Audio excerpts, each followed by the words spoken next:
कृपया अपने नेत्रों को बंद कर लीजिए।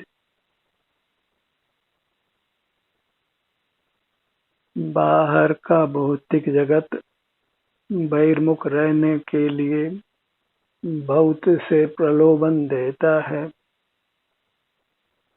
उन प्रलोभनों से बचने के लिए अपने नेत्रों को बंद रखिए और अपना मुख अपनी ओर कीजिए।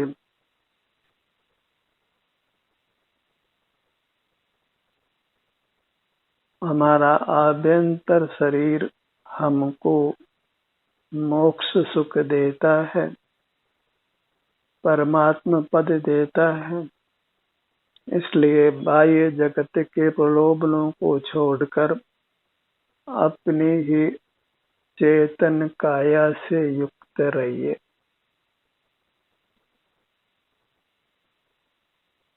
और इस प्रकार अल्पकाल में ही हमेशा हमेशा के लिए परमात्मा होकर रहिए। अविनाशी उत्तम सुख को भोगिए। बाहर के प्रलोभनों को छोड़ना है और अपनी सुख शांति को भोगना है। और अपने सुख शांति अनुपम है, उत्तम है, उसके उपमा लोक में नहीं है। फिर अंतर्मुख रहने पर, अपने से युक्त रहने पर किसी बाह्य पदार्थ की आवश्यकता नहीं रहती। बाह्य जगत से हम प्रभावित नहीं होते। कोई आकुलता उत्पन्न करने वाला कसाय परिणाम नहीं होता, पाप परिणाम नहीं होता, कोई प्रतिकूल सामग्री नहीं मिलती। सर्व दुखों से मुक्त और अति उत्तम इंद्रियातीत वचनातीत सुख को भोगते हुए रहिए। अपने सन्मुख होकर होने वाली शांति का एहसास कीजिए, क्योंकि वही परमात्मा सुख का नमूना है। उसका ही एक छोटा सा अंश है। उसी सुख के अंश को पाकर परमात्मा होने का लक्ष्य बनाइए। और यदि एक बार आप परमात्मा होने का लक्ष्य बना लेते हैं तो उस लक्ष्य की पूर्ति के लिए आप यथासंभव अंतर्मुख रहते हैं और उस लक्ष्य को शीघ्र ही पा लेते हैं, जन्म मरण से मुक्त हो जाते हैं। मुझे जन्म मरण से मुक्त होना है, संसार के सर्व दुखों से मुक्त होना है, बाह्य पदार्थों की आवश्यकता से मुक्त होना है, बाह्य जगत से प्रभावित नहीं होना है। ऐसा लक्ष्य बनाकर अपने समीप रहिए, अपने सन्मुख रहिए।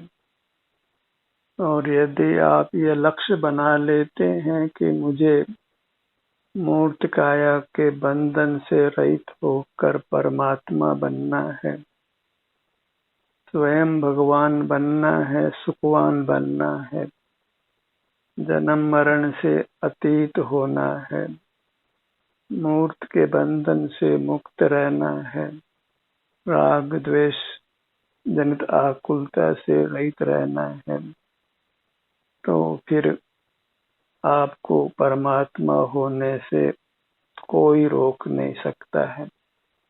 फिर परमात्मा पद आपके हाथ में है। बस एक लक्ष्य बनाने की आवश्यकता है कि मुझे स्वयं अपने आश्रय से परमात्मा बनना है, अपनी दिव्य मूर्त का सेवन करना है, भौतिक पदार्थों के सेवन से मुक्त होना है। कोई ऐसा मूर्त पदार्थ नहीं है जो सुख स्वभावी हो और हमें इंद्रियातीत अतीन्द्रिय सुख दे सके, सदा हमको उपलब्ध रहे। कोई ऐसी मूर्त काया नहीं है जो सदा हमको प्राप्त हो।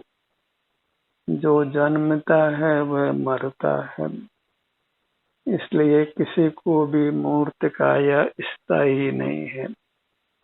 जो पूर्व में परमात्मा हो गए हैं उन्होंने भी अपनी मूर्त काया को छोड़ा है। जब बाह्य जगत छूटता ही है तो हम स्वेच्छा से छोड़ देते हैं, तो फिर सुख से रहते हैं। बाह्य जगत का मोह करना अच्छा नहीं है, क्योंकि बाह्य जगत हमारे अधीन नहीं है। न इसको हम लेकर आए थे, न इसको लेकर जाएंगे।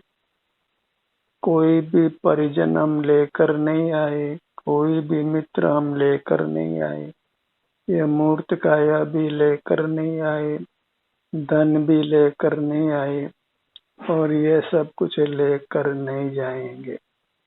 जो साथ जाना है वह अपनी अमूर्त काया ने जाना है, स्वयं ने ही जाना है और स्वयं सुख से परिपूर्ण है। किसी के साथ जाने की आवश्यकता भी नहीं है। आपको पाकर अपने आश्रय से अति उत्तम सुख को भोगता है, दिव्य सुख को भोगता है, जिसके उपमा पूरे ब्रह्मांड में नहीं है। परमात्मा को सुख होता है वह परमात्मा जैसा ही होता है, उसके उपमा लोक में नहीं है। और फिर भी उसके अंश का अनुभव करना हो तो नेत्र बंद कर अपना ध्यान अपने सिर से पांव तक रखिए और कुछ समय तक अपने सन्मुख ठहरिए, फिर अपने सन्मुख रहिए। तो अल्पकाल में ही आपको यह सावधान होगा कि आप स्वयं सुख स्वभावी हैं। अपने आलंबन से आप निराकुल रह सकते हैं, सुखी रह सकते हैं, स्वस्थ रह सकते हैं। बाह्य पदार्थों के बिना सेवन किए अनंत काल तक रह सकते हैं, एकदम स्वस्थ, एकदम सुखी, बिना किसी बाह्य पदार्थ की आवश्यकता के लिए हम अनंत काल सुख से रह सकते हैं। ऐसी अद्भुत हमारी दिव्य काया है, इसलिए हम अंतरंग में साक्षात देव हैं। जो भी अपने देवत्व को पहचान लेता है वह फिर अपने से युक्त होकर प्रकट देव हो जाता है, परमात्मा हो जाता है और निर्दोष अतीन्द्रिय अविनाशी सुख को पा लेता है। और अपने सन्मुख होने का पुरुषार्थ तो आपको ही करना है और समय की कोई कमी नहीं है। समय निरंतर आपको मिल रहा है, बस आपको अपने सन्मुख रहना है। समय की कमी की शिकायत कोई भी नहीं कर सकता है।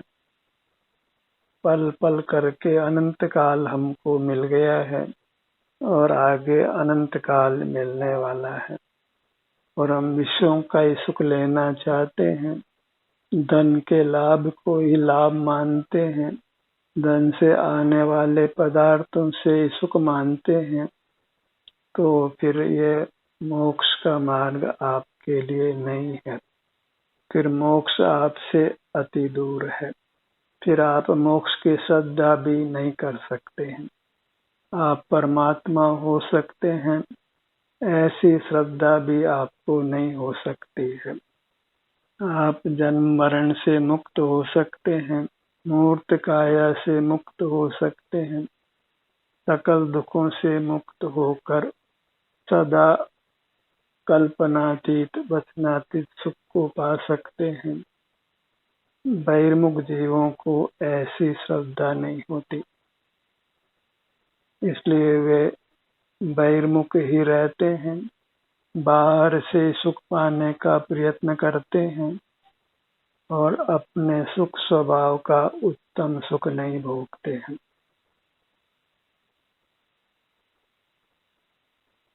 जिसको संसार दुख रूप लगा हो और दुख आने की संभावना लगती हो, तो फिर वह दुख से भयभीत होकर कोई शरण ढूंढता है।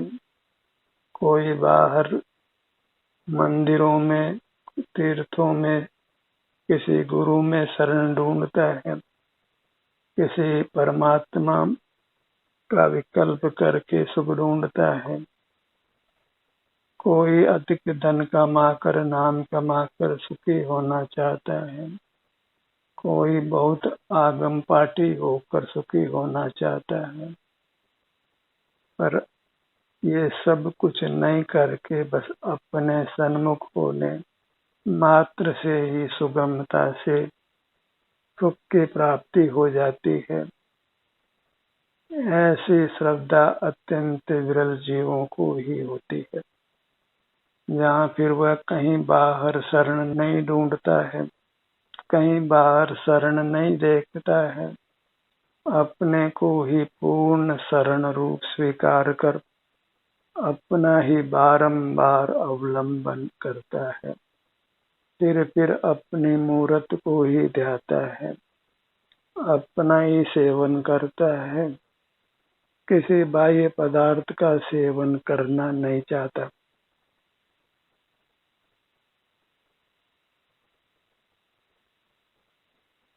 क्योंकि अनादि से हम विषयों के आश्रय से जिए हैं, इसलिए विषयों का आश्रय पूर्णतः तत्काल नहीं छोड़ा जा सकता है, पर करत करत अभ्यास ते जड़मति होत सुजान।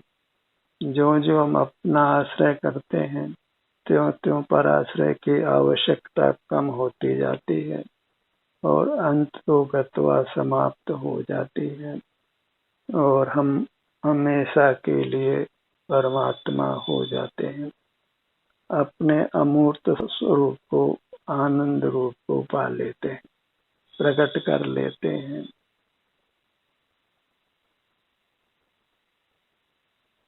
और परमात्मा होने की इच्छा आपको ही पैदा होगी, आप ही उसका लक्ष्य बनाएंगे और आप ही अपने सन्मुख होकर उसमें दृढ़ता से उस मार्ग में लगेंगे।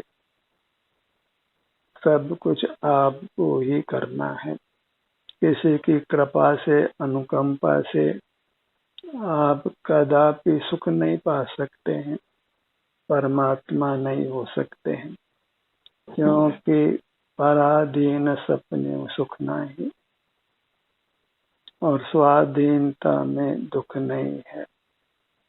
जो स्वाधीन रहते हैं उनको कदाचित थोड़ी बहुत निद्रा की आवश्यकता होती है, तो वह निद्रा भी सुख रूप होती है, उसमें भी दुस्वप्न नहीं आते।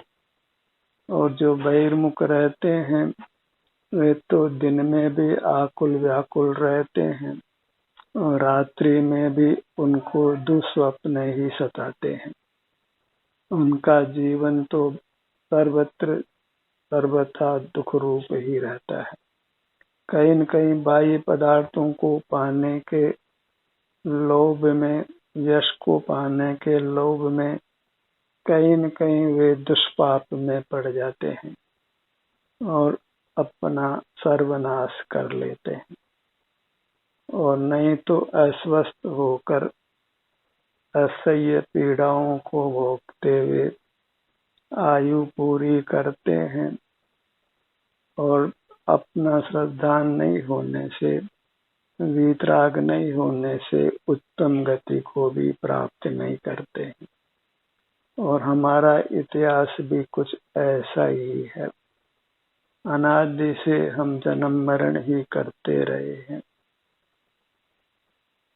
और कोई भाग्य से हमने मनुष्य भाव पाया है और अति भाग्य से हमको अपनी चैतन्य मूर्ति की सन्मुखता हुई है, उसकी श्रद्धा जागृत हुई है।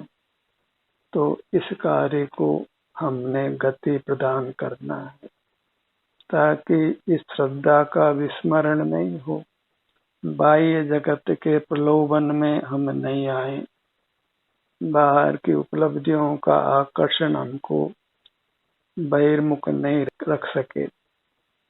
बाहर की उपलब्धियों को पाने के ही प्रयत्न में जीव सतत बहिर्मुख रहता हुआ आयु पूरी करता है और इस दुर्लभ मनुष्य जन्म को वृथा कर देता है। और इसके बाद क्या है तो उसको कुछ खबर नहीं है, किसी को भी कुछ खबर नहीं पड़ती है। पर इतना अवश्य है कि मनुष्य तो बहुत थोड़े हैं और अन्य प्रकार की योनियां बहुत हैं, अन्य योनियों में जीव बहुत हैं। तो अन्य योनियों में जाने की संभावना बहुत रहती है। पर जो आत्म संतुष्ट हो गया, अपनी दिव्य काया में रति करता है, वह निष्कषाय रहता है, निष्पाप रहता है, तो उसको अच्छा भाव ही प्राप्त होता है, क्योंकि उसका भविष्य भी सुखद होता है। और भविष्य सुखद तभी होता है जब उत्तम भाव की प्राप्ति हो, और उत्तम भाव में फिर अंतर्मुखता का अभ्यास बढ़ाता हुआ फिर वह परमात्मा पद को पा लेता है। अपने ध्यान को अपने मुखमंडल पर लाइए। आपकी मूर्त आपके सामने है, अंतर्दृष्टि से ग्राह्य है, पूरी मूर्त अनुभव में आती है। किसी भी भाग का संवेदन करिए। इस चैतन्य लोक में जितनी इच्छा हो उतना विहार करिए। आप स्वस्थ रहेंगे, चिंता मुक्त रहेंगे, निर्भय रहेंगे, सुखी रहेंगे। रोगों की पीड़ा, वेदना, ये सब कुछ आपको नहीं होगा। जगत में अन्य प्राणियों के दुख को देखकर ही हमको विषयों से विरक्त होकर अपने को दुखों से बचा लेना चाहिए।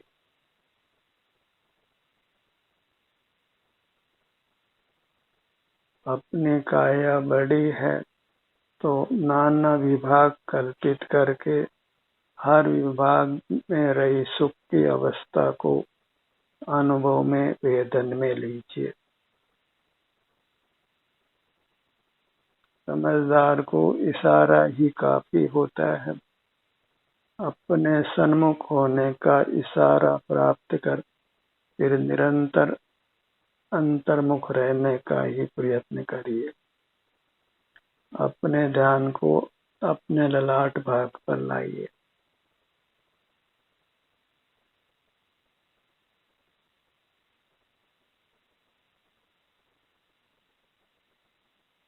थोड़ा सुनना, अधिक बुनना वही श्रेष्ठ होता है। जो सुनने से ही संतुष्ट हो जाता है फिर वह सुनने के लाभ को प्राप्त नहीं कर पाता है। हमें मार्ग पर चलना है, अंतर यात्रा करते हुए रहना है, क्योंकि यही तीर्थ यात्रा है, यथार्थ तीर्थ यात्रा है। तीर्थ उसको कहते हैं जिससे तिरा जाए, संसार समुद्र को तिरकर पार हुआ जाए, और वह तीर्थ अपनी दिव्य काया है जो अचिंत्य सुख शक्ति का धारक देव है। फिर बाह्य पदार्थों से क्या प्रयोजन है, बाह्य उपलब्धियों से क्या प्रयोजन है, और बाहर की दुनिया तो अपनी नहीं है। हर पदार्थ की अपनी दुनिया है, उसकी अपनी काया, जो अचेतन हो या चेतन हो वह उसकी दुनिया है। हर पदार्थ की काया, उसका विस्तार उसकी काया कहलाती है। और हम व्यवहार में भी ऐसा ही कहते हैं। किसी पुरानी पुस्तक को नया जिल्द लगा दिया जाए तो कहते हैं कि इसकी काया कल्प कर दी। शहर में विकास कर दिया जाए तो कहा जाता है कि शहर की काया कल्प हो गया। हर पदार्थ का उसका विस्तार उसकी काया है और कोई भी पदार्थ काया से रहित नहीं है। हर पदार्थ का अपना क्षेत्र है, अपना आकार है और उसी में उसका परिणाम उत्पन्न होता है। चीनी में मिठास उत्पन्न होती है, नमक में खारास उत्पन्न होता है। हर पदार्थ में उसकी शक्ति के अनुरूप परिणाम होता है और जड़ पदार्थों में तो जड़ परिणाम ही होता है। और चेतन का आश्रय किया जाए तो चेतन में एक सुख परिणाम ही होता है। हम यदि अपनी दिव्य काया का आश्रय करें तो फिर इसमें एक सुख का ही परिणाम होता है। वहाँ फिर दुख की कणिका भी नहीं होती। इसलिए अपनी महिमा लीजिए।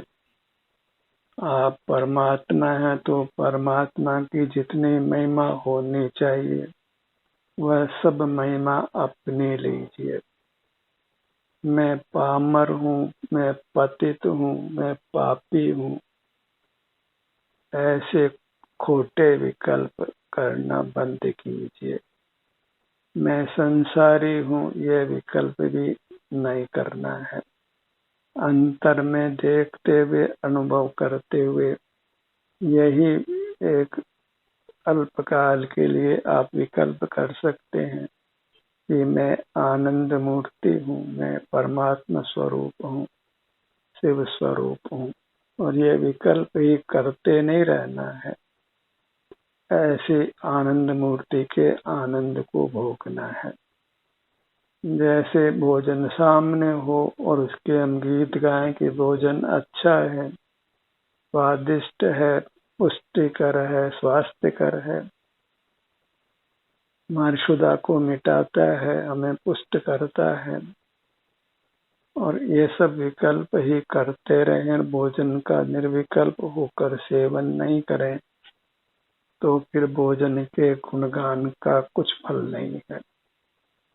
ऐसे ही हम अपनी महिमा के विकल्प ही करते रहें और अपने सन्मुख रहकर अपने सुख का भोग नहीं करें तो उन सब विकल्पों से दुख ही होना है, सुख की प्राप्ति नहीं है।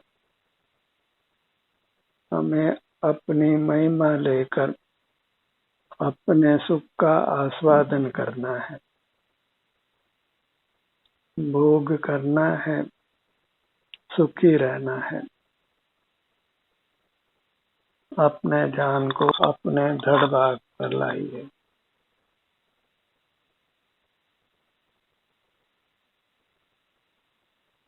और इस प्रकार अपना मुख अपनी ओर करने का यथासंभव दिन रात प्रयत्न करना है।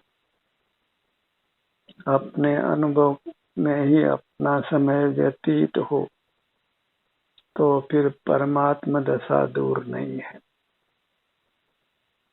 प्रतिक्षण अपने सन्मुख नहीं, चैतन्य का स्मरण प्रतिक्षण ही करो रे, भव के अनंत दुख को पल में हरो रे, अक्षय अनंत निज शोक के निधान पाओ, गाओ अरे नित इसी के गीत गाओ।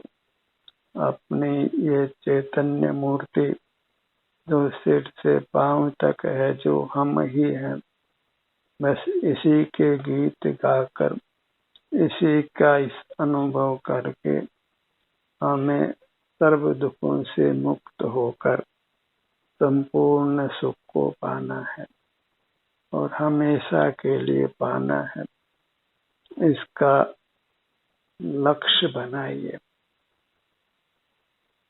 मुझे अपना अनुभव करते हुए रहना, अपनी शांति को भोगना है। भौतिक जगत के विषय विलास में नहीं रहना है। पराधीन सुख को नहीं भोगना है, क्योंकि पर पदार्थ सदा उपलब्ध नहीं होते और सदा अनुकूल भी नहीं होते, और उनके सन्मुख रहते हुए सदा विषय सुख भी नहीं भोगा जा सकता है। एक आप ही अपने सन्मुख निरंतर रहकर निरंतर सुख को भोग सकता है। स्वाधीनता को कोई आँच नहीं और पराधीनता को कोई सुख नहीं। अपने ध्यान को अपने दोनों भुजाओं पर लाइए और छोटे छोटे विभाग करते हुए हर भाग को स्वस्थ रखिए, सुखद रखिए। हर भाग से सुख को भोगिए। पर से सुख की आशा मत लगाइए। जब आप स्वयं में सुखमय हैं तो पराधीन नहीं होना है। किसी पर की कृपा की आकांक्षा बिल्कुल मत करिए, क्योंकि पर कोई आप पर कृपा कर ही नहीं सकता है। आप ही अपने पर कृपा कर सकते हैं। किसी से सुख मांगना नहीं है, अपने से ही सुख लेना है। अपने से अपने में अपने लिए सुख पाना है। अपने ध्यान को अपने दोनों पैरों पर लाइए। पगतली से सिर के भाग तक इतना ही आनंद है। ये अमूर्त मूर्ति अपनी चैतन्य प्रतिमा, यही आनंदमय प्रतिमा है। यही आनंद है और यही भगवान है। ऐसा निर्धार करिए। अपने प्रति हीन भाव मत लाइए, सर्वोच्च भाव अपने प्रति लाइए, क्योंकि इन्फिनिटी कॉम्प्लेक्शन से बहुत पीड़ा होती है। उसी से जीव डिप्रेशन में आकर अपने सब सुख को खो देता है। आप सुपीरियर हैं तो सुपीरियर ही अपने को मानिए, पर वह सुपीरियरिटी पर सापेक्ष नहीं है, अन्यथा तो फिर मान कषाय होगी। बिना ही पर के सापेक्ष हुए हम सर्वोत्तम हैं, माने संपूर्ण सुखमय हैं। हम अपने लिए सर्वोत्तम हैं, सब अपने अपने लिए सर्वोत्तम हैं। एक जीव दूसरे जीव के लिए उत्तम नहीं है। ध्यान का ये सत्र यहीं समाप्त होता है। आपकी सहभागिता के लिए धन्यवाद।